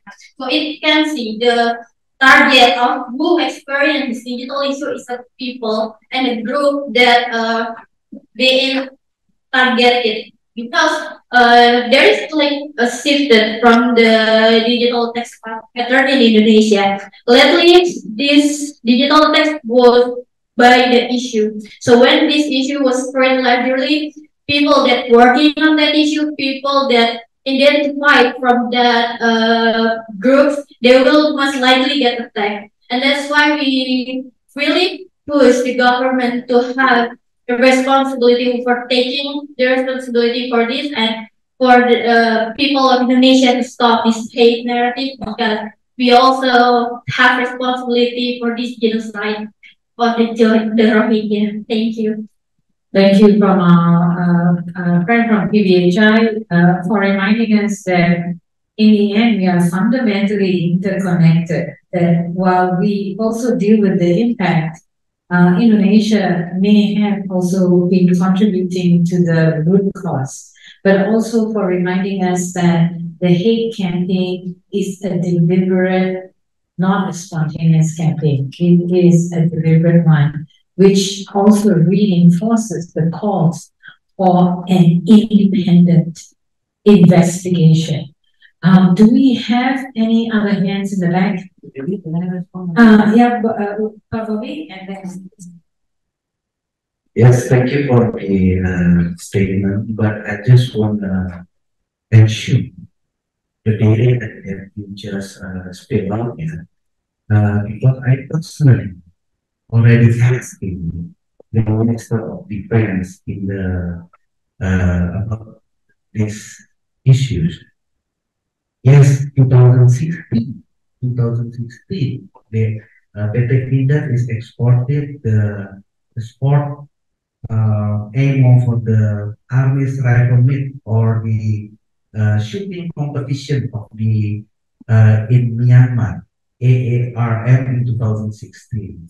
And the latest export is in 2020. And it's already been statement from the Defense ID. Starting from February 1st, 2021, they never have exported any product from the defense industry.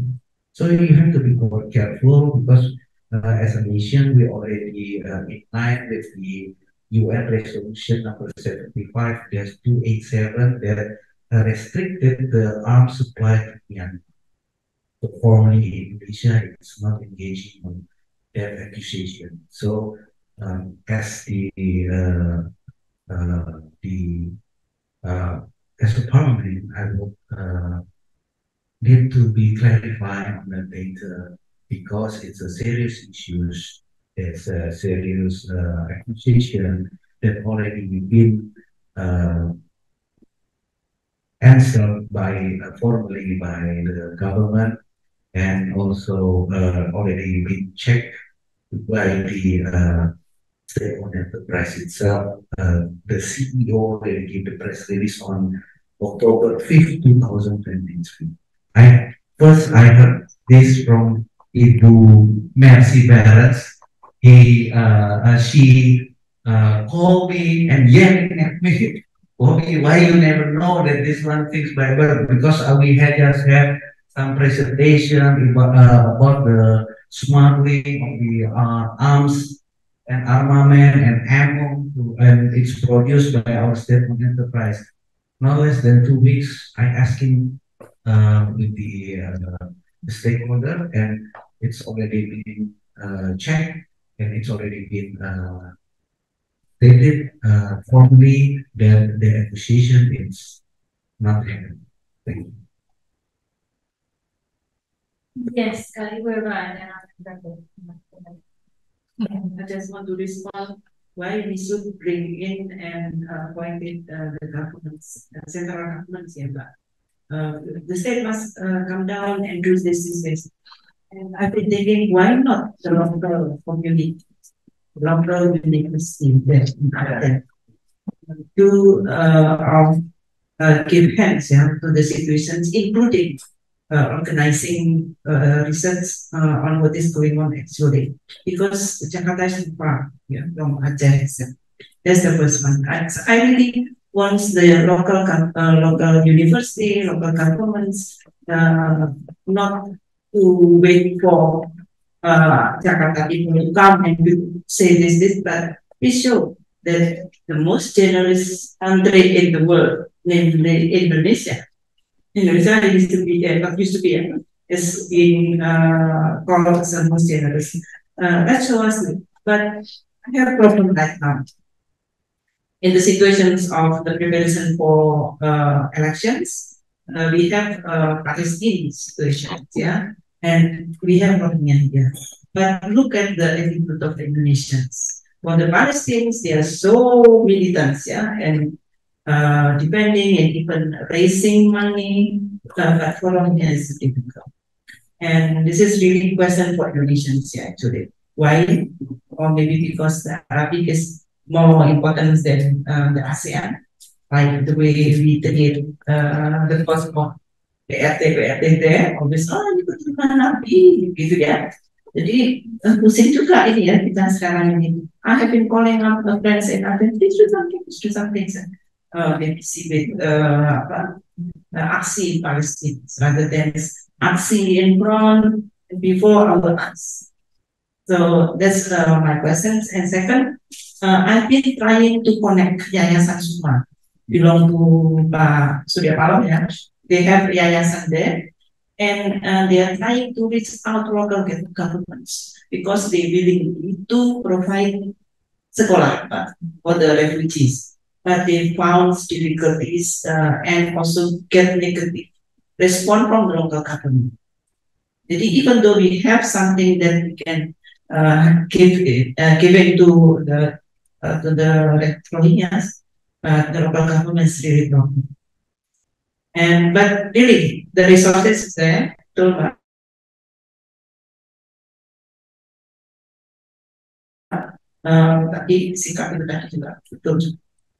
Okay, so the point is, there are already resources. Resources is not a question. The question is attitude and political will. And speaking of that, as a member of the WHO, the White Hair Organization, I have to stand on the side of our young activists. When she's talking about the provision of weapons to the military in Burma, we also have to understand that's 2016 to 2020. In 2012, the violence targeting the Rohingya started. When the weapons were sent, those Rohingya were being targeted with escalating violence that led to the genocide in 2017. So the timeline is quite valid for her, just to support our young activists there, our next generation. But having said that, before I give the mic to the next question, we have quite a few questions online. I am going to share some of the comments, but also open up the questions. So the comments were generally about the fact that refugees are vilified globally.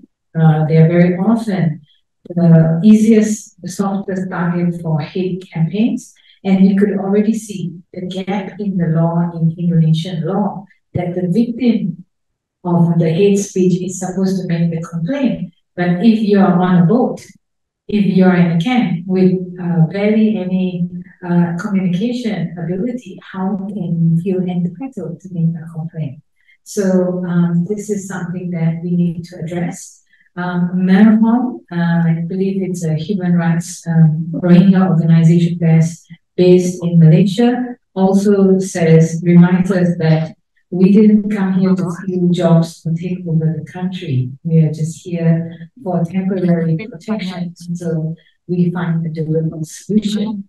Someone from the RBVRIN says,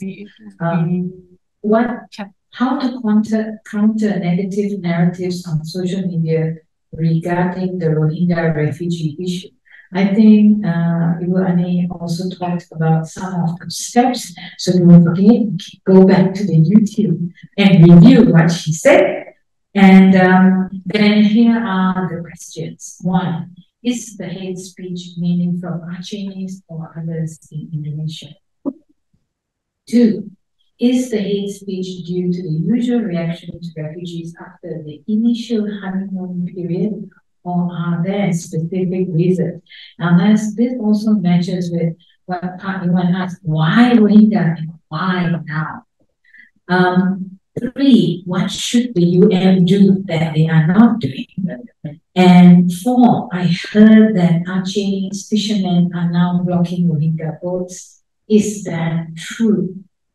And also one more question that came in online. Abraham Utama from the BBC News Indonesia Indonesia has a presidential regulation 125 of 2016 that regulates how Indonesia should deal with coming of refugees from abroad. However, this regulation does not address the issue of how the refugee can live within local society during their wait for resettlement. How does UPR see this regulation gap? Does the government deliberately neglect the refugees and put all the responsibility to UN bodies? So, specific questions about who's doing the hate speech? Is it Chinese or other Indonesians? What are the specific reasons for the hate speech? What should the UN do? Are Chinese fishermen now blocking Rohingya boats? And more specifically about Presidential Regulation 125, how does DPR see this regulation gap between receiving the regulation allows for the reception of refugees, but doesn't talk about what do we do with them when they're here. So lots of questions online before I give you the mic. Would anyone like to answer? Maybe the easiest one is the situation on the ground, Annie. Before I answer, I would like to restate what I said. The problem nowadays, the root cause, one of the root causes is also the fact that the understanding about the issue of refugees in the Indonesian society is very minimal until today, and hopefully it will get better after today. But that's why people are easily triggered by misinformation and hoax. So one of the ways to counter it, of course, to create a more neutral and positive information, or it would be better if there is a more educational information provided by everyone who is possible to reach. It could be civil society organizations, NGOs, it could be the journalists, it just could be a community in Indonesia who try to make sure that everyone is educated enough to be able to understand for commenting hate speech on people who work or on Rohingyas nowadays. But the question of who initiated the hate are still a question in our side also. We are trying to work with academics, with people who have social media drones, to see who started the flame in social media, because we know that one hate in social media could create big flames. It is just like a virus. It spread easily, especially understanding that there's a minimum knowledge in the society about Rohingya. So it's still under question, and we hope that everyone who is now working in this ground would help to find out who started the flame. But whoever started it, we need to know that it already happens. So we need to be able to counter it the way we are possibly able to do. As what I mentioned before in my speaking time, and you can check out the YouTube. Also about the fisherman who blocks the Rohingya boats. I would say it would be more suitable if the journalist on the Zoom meeting ask people on the ground in Aceh, because there are plenty of CSOs working there. You have Contrast Aceh, there's with refugee services, you have LBH, and maybe you can ask them about the situation on the ground for more specific information.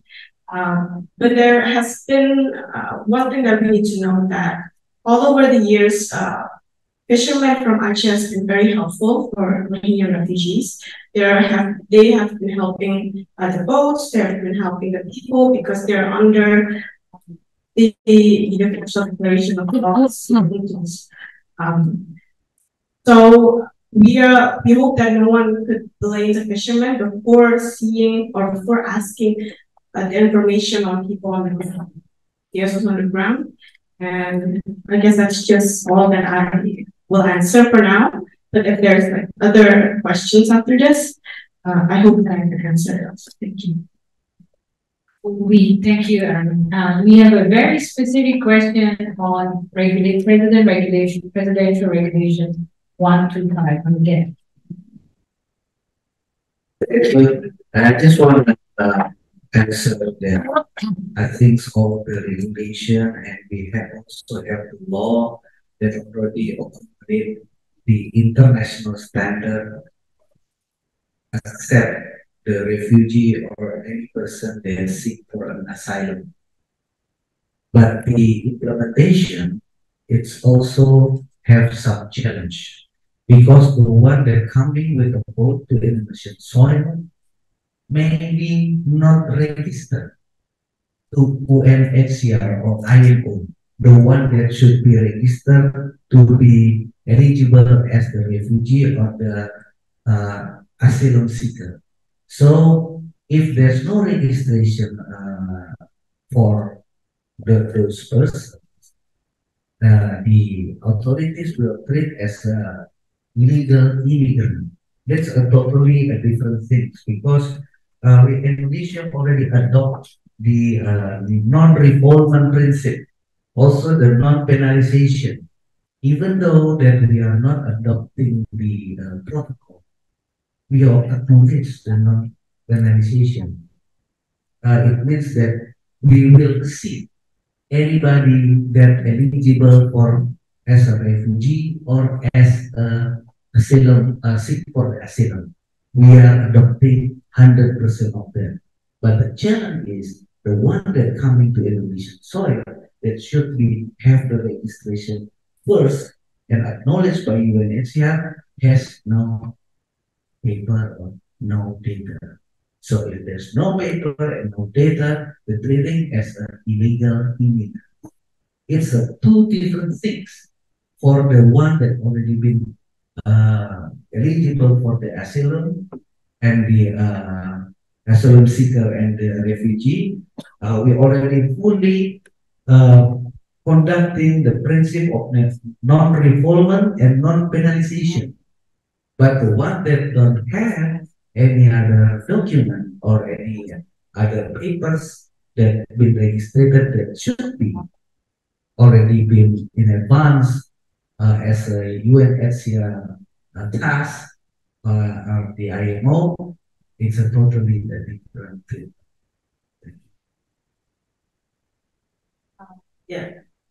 Only short. When I contact some people from Menteri Hukum, the Ministry of Law, who are in charge in handling the shelter, there is actually technical SOP saying that in shelter they are not allowed to have direct contacts with the surrounding people. That's why then the Yayasan Sukma is really difficult to negotiate. We cannot give the educations within the shelter because it is impossible. But at the same time, when they want to take out the students or the children, it is not allowed. So it's really dilemma. Therefore, I think somehow we must do the revision for the presidential decree because it's really the rights of the children, especially when education. Thank you. Actually, what Ibu Eva also raised is this issue about how do we demystify or build greater understanding between refugees and the community. If the refugees are segregated away from the community, how can we build a community dialogue, a social dialogue? So clearly there is real need not just to have a FAQ somewhere about refugees, but really a community relations strategy, which will allow both the refugee communities and the host communities to understand each other better, and also learn how to get along with each other. If refugees are segregated, they won't know what are the social standards or the social expectations of the broader community. We are actually coming to the end of 5 p.m. We originally allocated 3 to 5, thinking that we'll be done by 4:30. But I think it's really inspiring and also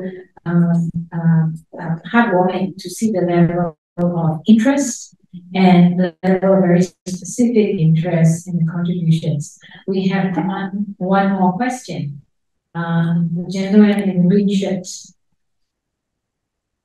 Luckily, he's not wearing the police military uniform green, but a kind of a nice shade of green, fern green. Thank you. My name is Stephen. I work for my question is, last week the political minister, Mahfud MD, said that there will be a patrol of Bakamla, the maritime police in Aceh. Has that been implemented, and has there an increase of alertness from the local security officials there? Also, I read a press release from a police that said that Aceh Timur Police is conducting a patrol with Panglima Laut. So is that can also be confirmed, and how significant is the patrol, and how is the response from the Panglima Laut Foundation? Thank you, Pak Stephen. But as a parliament, I haven't checked that information. Since now we are in recess session and campaign already began, but I'll check it out and get back with ASAP with Debbie. Yeah, so I don't know what's the status, but all of the petrol is the correct approach by the Minister of Coordinator.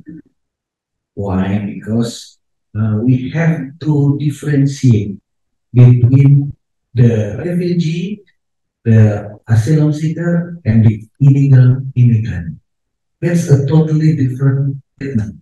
If all already eligible for as a refugee, there's no regulation and legislation yet.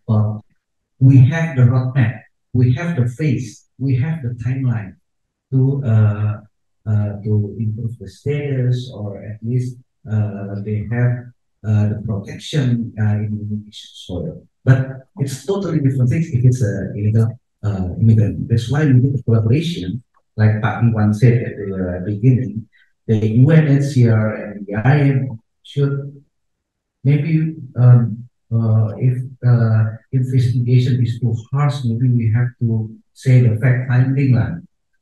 They do their job properly, because if all the registration needed, like I said, even though we are not adopting and ratifying the protocol, we still have the hospitality, and we have the law and the legislation and regulation to treat the refugee and the asylum seeker.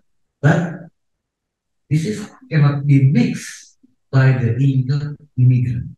That's why one of the points is the definition of the refugee, the one that fled from their original country. But Bu Erlina said that in some situation, and today we also said, in some situation, they are not cannot be defined directly coming out from their original country. This is the things that we should redefine. So the definition of the refugee and the asylum seeker that match with the IMO and UNHCR requirement to be fulfilled. If all the registration is done, we have no doubt all the regulation, all of the legislation, and all of the money is there. But the problem is, if the one that coming to Indonesian soil, we cannot differentiate which one is eligible, which one is the illegal immigrant, which one that the smuggling by the international traffic things that's the challenge, and I think with the collaboration, with the communication with the stakeholder, and begin with the initial fact finding, I think this is the base to formalize what's the communications, what's the solution to overcome and treat the eligible refugee as they already been regulated. Thank you. But so we don't know for sure, we can't confirm one way or another if there's heightened sea patrols and whether the sea patrols are to rescue refugees or to repel them. Having said that, I just need to, we just also need to be aware that some refugees who have been resettled to third countries, they were refugees in even 2 or even 3 countries during the course of their lifetime. There's no, you can't be a virgin refugee and go straight from the country and then go to be settled. It doesn't work like, it does not work like that. And we hope that the desire to verify whether someone is a refugee or not happens after they are allowed to land safely. That's what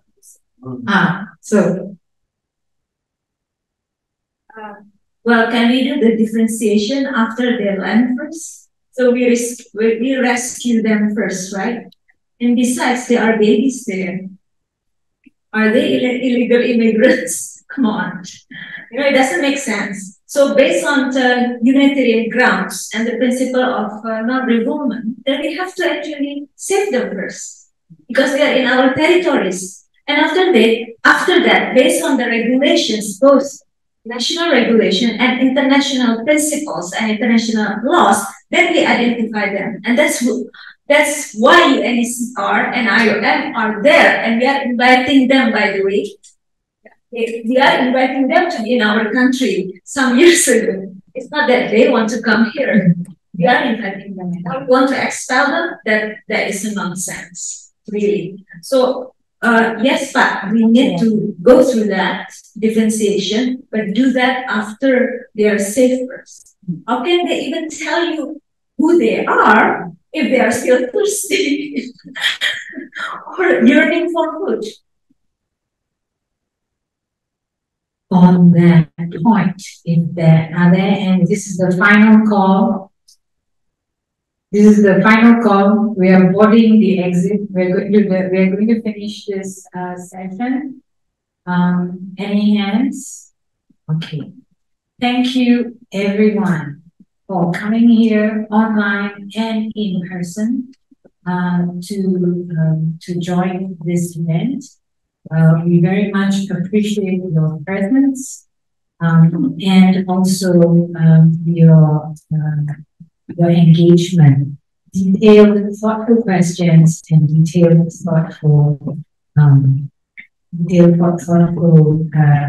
sharings and responses. I'm desperately trying to put up the poster so that I have the list of all of our folks who were co-organizing this. Okay, so thank you everybody for joining. If you missed anything, don't worry. This is being live streamed and will be curated on the YouTube of ASEAN Indonesia, ASEAN Burma, and I think for Asia. For those of you who want to know more about what's been happening with the Rohingya, don't hesitate to look at the ASEAN Burma briefer that was just published this week titled Deepening Genocide. And while we talk about the root cause, here's a sobering thought. During the month of November, the illegal junta of Burma launched 113 airstrikes, again, mostly against civilians. This is the highest number of airstrikes in a single month in the history of the country. This is what we're dealing with, and this is what both people are running away from. And so thank you everybody for coming in person. Thank you everyone for coming, joining us online. Thank the organizers, the co-organizers. I've just lost battery power, so I'm just going to guess. Swarka, Rohingya Mayafana Collaborative Network, Initiatives for International Dialogue, Aceh Indonesia, Progressive Voice, Contrast, Forum Asia, ASEAN Parliamentarians for Human Rights, AMA Indonesia, and ASEAN. Yes, thank you everybody for being here. We hope the dialogue continues. See you next time. Thank you. And of course, thank you to our listeners. Maybe I think what we have today should be summarized as because every